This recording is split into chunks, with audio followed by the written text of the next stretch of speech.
Alright, welcome back everyone. So in this video we'll be moving towards using JavaScript for writing our front end, and this will be doing through the use of React, which is a very popular front end framework for writing front ends using JavaScript.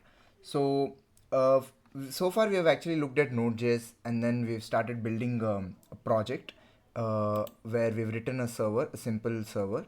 Now we'll try to learn React and then initialize a React app as a front end or as a client, and then connect both of these in order to create the app that we were looking at so far.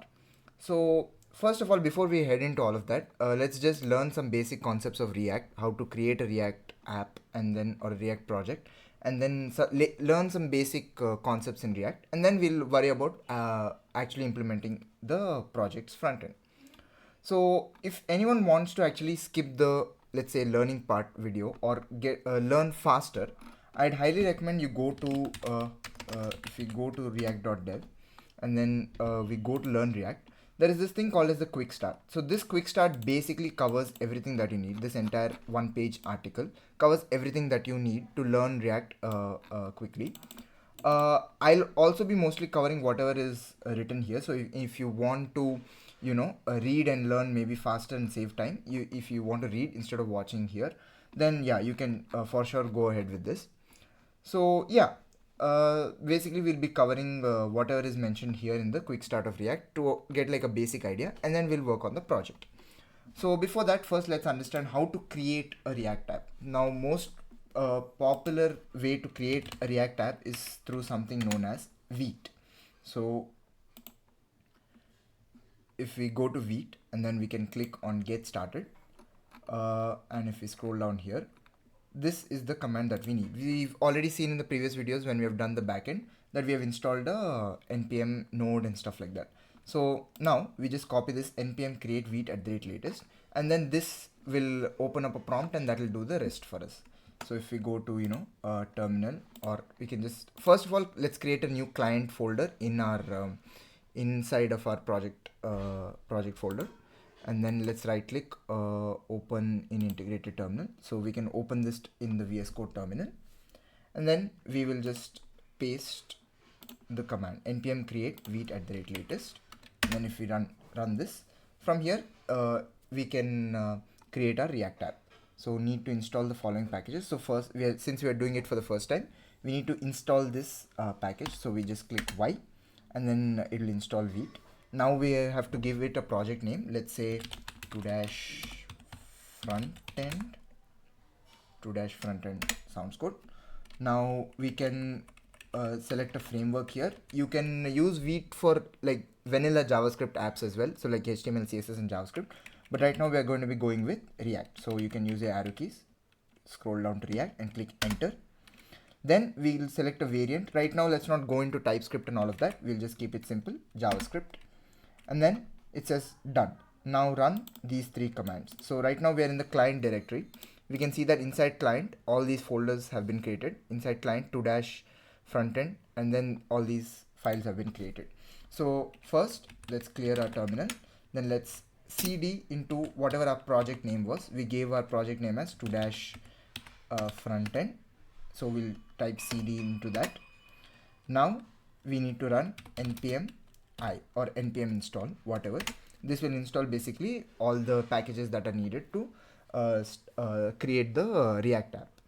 So this might take some time. Alright, so now all the packages have been installed, and to start or to run this fresh React app, this Vite React app, we type in the command npm run dev.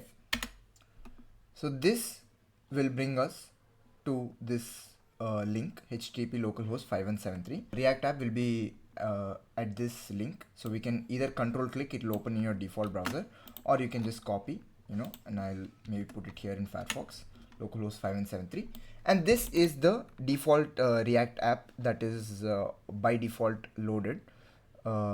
It's a default template. You get a button which is basically like a counter, so as you press the number increases, and if you refresh again it goes away, and stuff like that.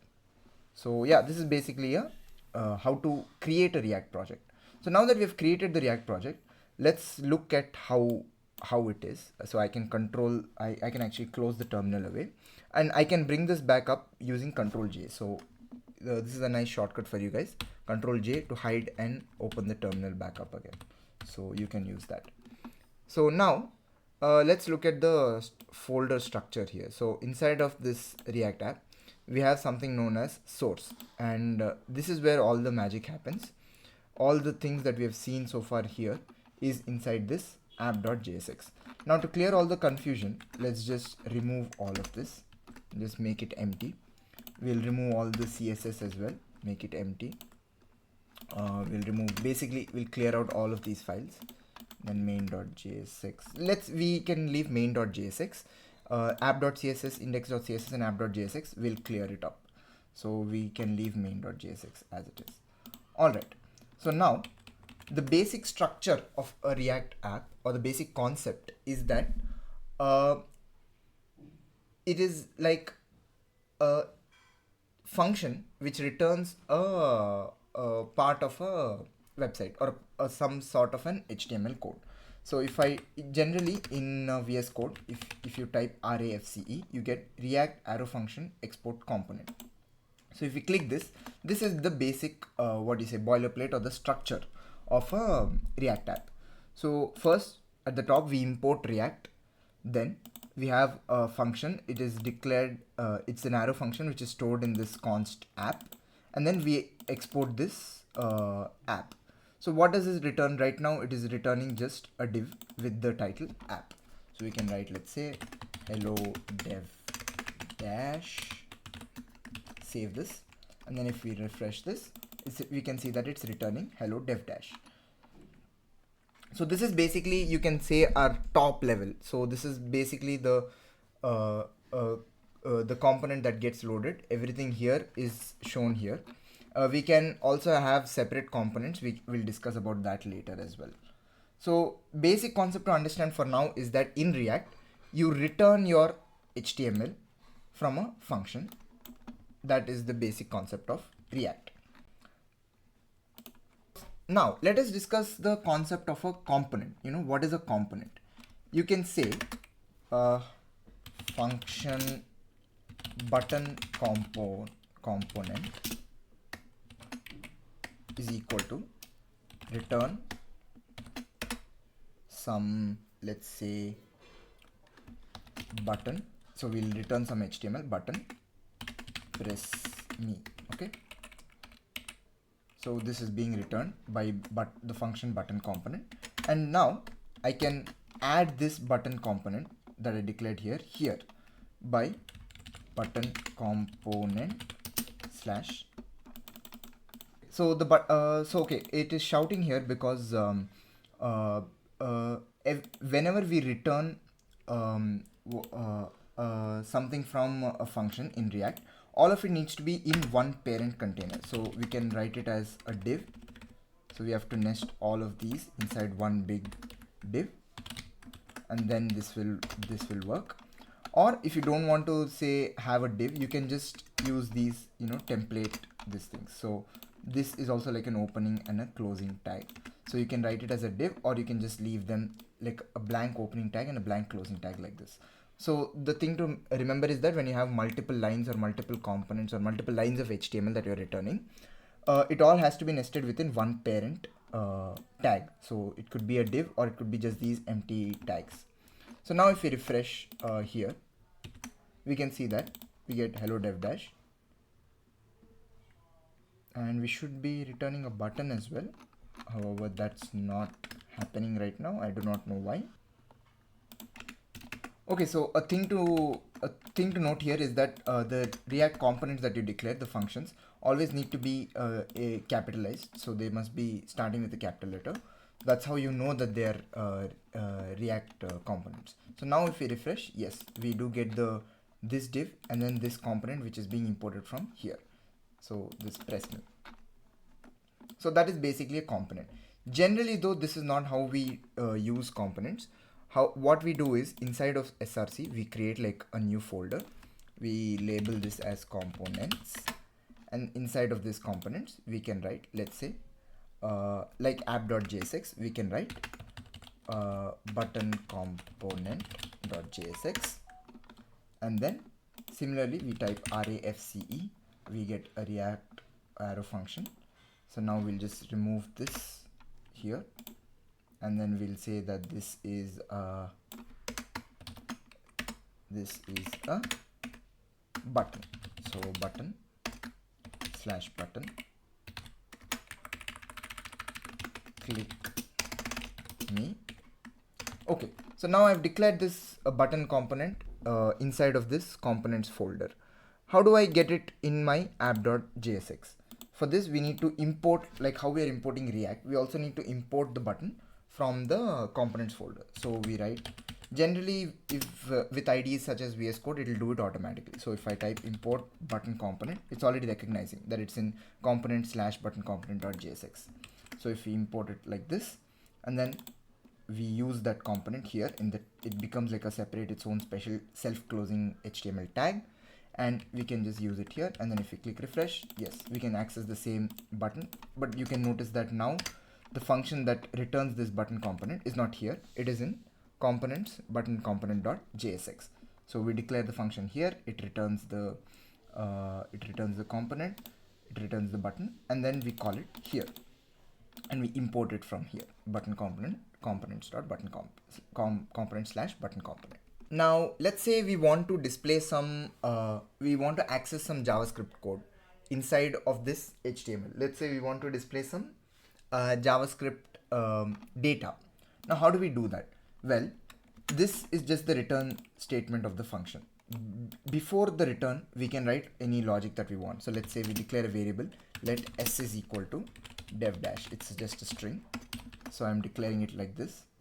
And now instead of div hello DevDash, I can type div hello, and then whatever JavaScript that I want to write inside of my return statement, inside of the HTML that I'm returning, I can write it in between these curly braces. So I can type hello and then s we declared here is a variable, it's a string called DevDash. So now it should again show hello DevDash. So if I go to the Vite app and then refresh, it says again hello DevDash from this. So that's basically how you write JavaScript logic within the return statement, within the returning HTML part. Another concept to understand is something known as conditional rendering. So this basically is let's say is basically to decide what to render, what content should be displayed to the user based on certain conditions being met. So let's say I create a boolean variable, let show secret equal to false, and let's write a secret message, let secret message be something, let's say my name, Karthik. Okay, so now here after this hello, let's say we write another div. Now here we open the curly braces and then we write conditional rendering in the form of like a ternary operator. I'm sure most of you, if you're coming from C, you might be familiar with the ternary operator, where we write question mark some condition question mark, if it is true then execute this, and then if we put colon else execute this. But here we are not executing anything, we are just returning some content. So let's say the boolean that we are comparing here is let show secret. So if show secret is true, then what content should be given? So all the content is inside these simple braces. So if show secret is true, then let us show secret message, and then else let us show let's take another message, let's say fake secret equal to, I don't know, something else. I'm basically using the same three strings in every explainer video, but okay. Show secret, then secret message, else show the fake secret.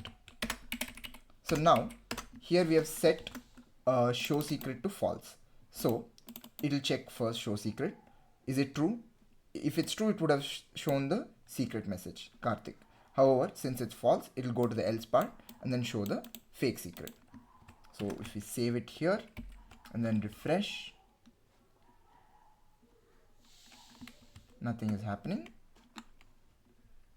Okay, that's because maybe I need to wrap this in like H1 or something.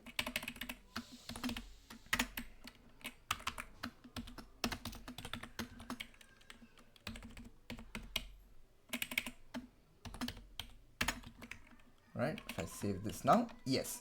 So I do need to wrap this. I do need to return a tag and not just the JavaScript string. So I wrapped it in H1. So now we can see here that since show secret is set to false, it is showing Siddharth. And if it was set to true and I save it again and refresh, I don't need to actually refresh, it happens automatically. It shows Karthik. So that is basically conditional rendering. Now, there is another way to do conditional rendering as well, and that is if you need only like let's say if you're only checking for a true value, you don't want to do anything else on your else condition. So here what we're doing is we are taking show secret, and then if it is true we are doing something, and if it's false we are doing something else. What if we don't want to do anything if it's false? So we can use a different syntax for that using double ampersand. So I can quickly show you that. So I'll just get rid of this quickly, and then we can write in the curly braces show secret and then we can write h1 slash h1 and then secret message. So right now show secret is false, so nothing should be displayed. Nothing's being displayed. Now if I set show secret to true, then I get the message Karthik. So this is for the special cases where you just want to check for only a true value and don't want to do anything when this boolean is false. But let's go back to the other example because I find that a little bit helpful for the upcoming whatever we want to learn. Alright, so now that we've seen conditional rendering, let's say we remove the conditional rendering and instead we use something known as state. So what is the concept of state? State is nothing but basically, as the word suggests, the state of the website. It basically dictates what content is supposed to be shown on the website, and then it also allows us to update the content on the website. So we implement this using the useState hook in React. So if we in our import in app.jsx we'll open curly braces and import this useState. Now the best way to understand this is to actually do it. So we'll write const and then array of let's say count and then set count, so is equal to useState of 0. So now what's happening here? The useState function takes in an input variable, so we are giving it a variable 0, and then it returns two things, an array of two things. First is the count, the variable, and then a second thing is the function to update this variable, which is known as set count.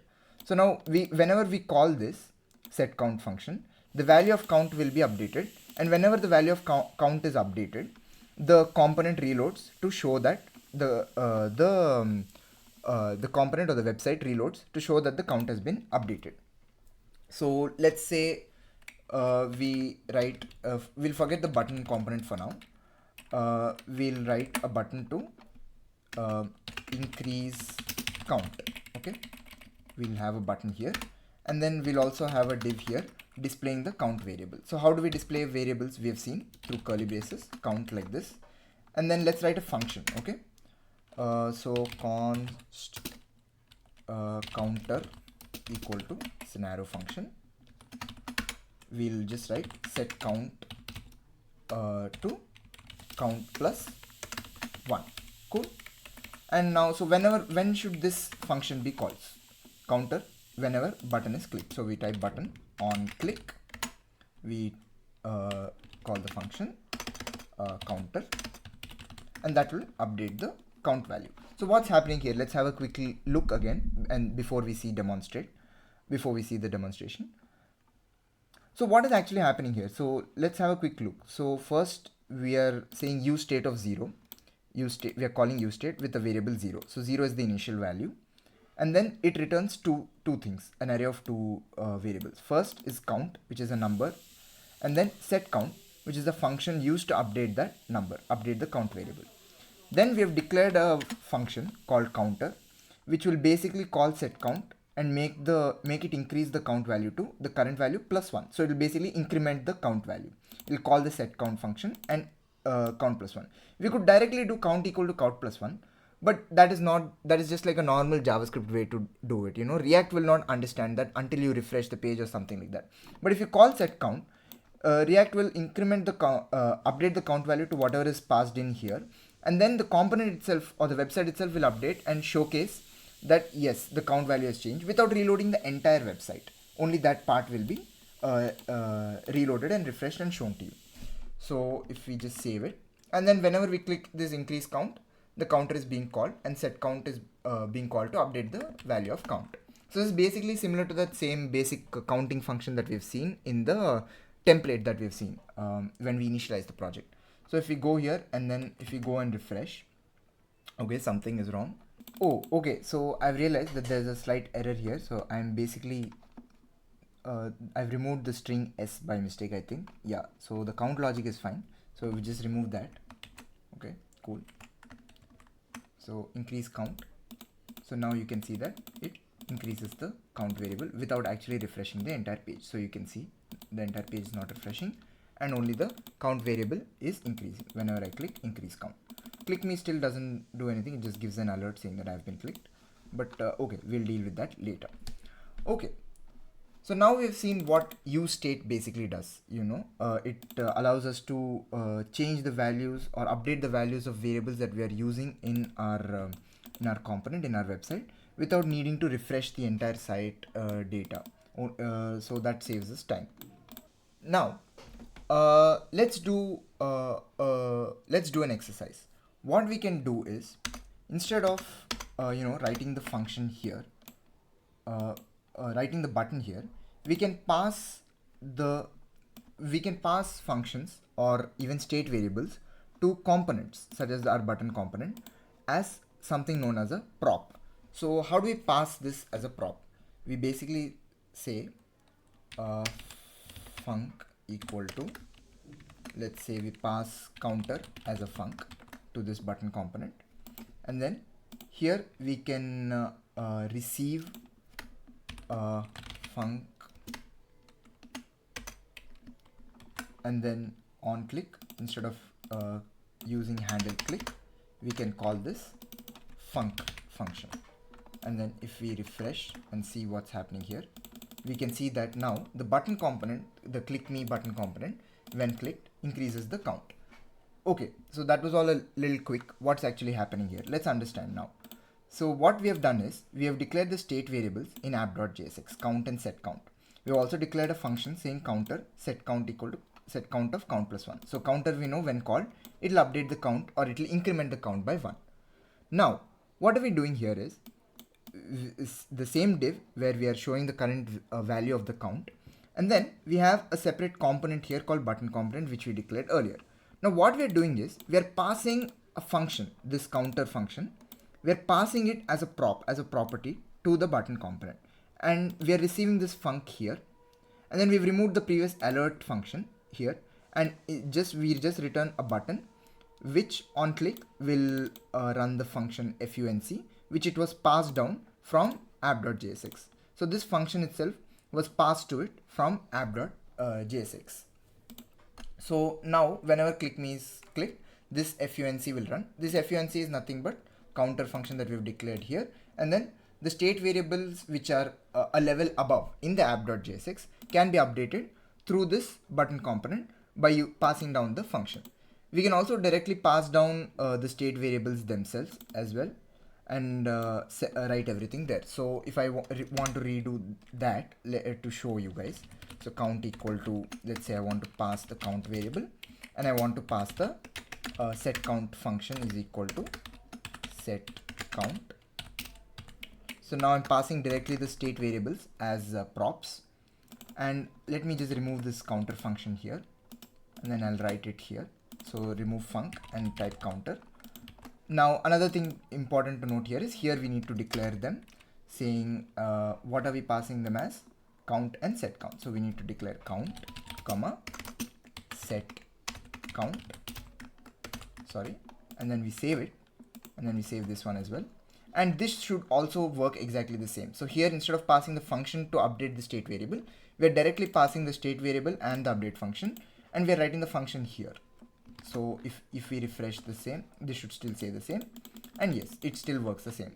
I do find the previous approach better because it is more efficient, but you should know that you can also not only pass functions but also pass the state variables, the use state variables from app.jsx down to the button component.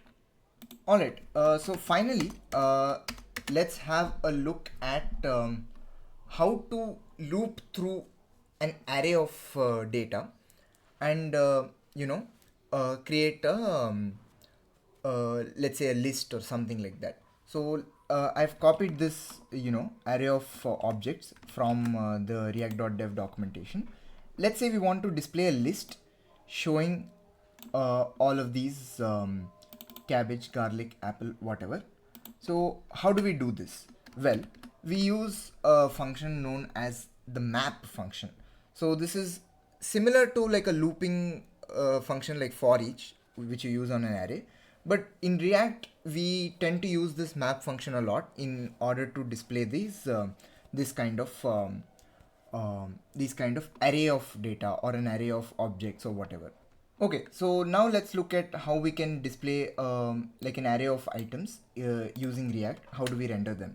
So first, let's create like a UL and let's make an unordered list of all of these objects. So now we loop through them using a function called as map. So it's similar to like a for each function, but instead of it's actually very similar. So basically the same, where we use products.map, and then we pass in the each of the product or each of the object inside this array, and then into a function, and then that function returns what is needed to be displayed.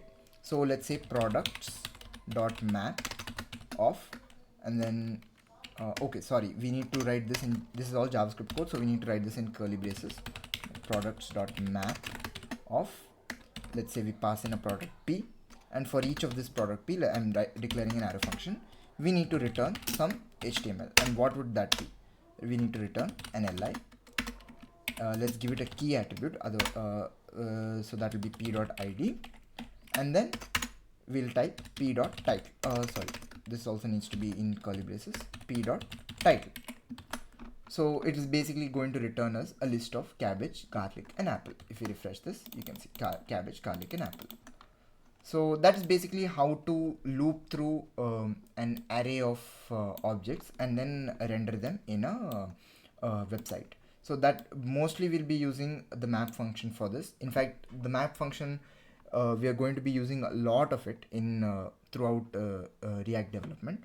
So, get used to this kind of syntax and maybe practice it around. All right, so those are basically the what I would say are the core concepts of React.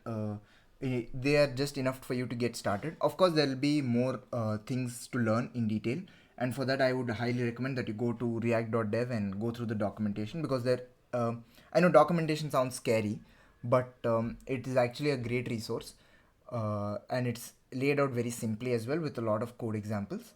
And you can also go ahead with other resources that you find online, etc., in order to learn in depth. Or you can even just take this knowledge and then combine it with a lot of the AI tools in order to get the functionality that you require, and learn through asking questions, asking the right questions, asking doubts through with the AI tools. So yeah, that's about it, I guess. Now let's have a look at continuing our project, and let's see how we can implement the front end for that using React.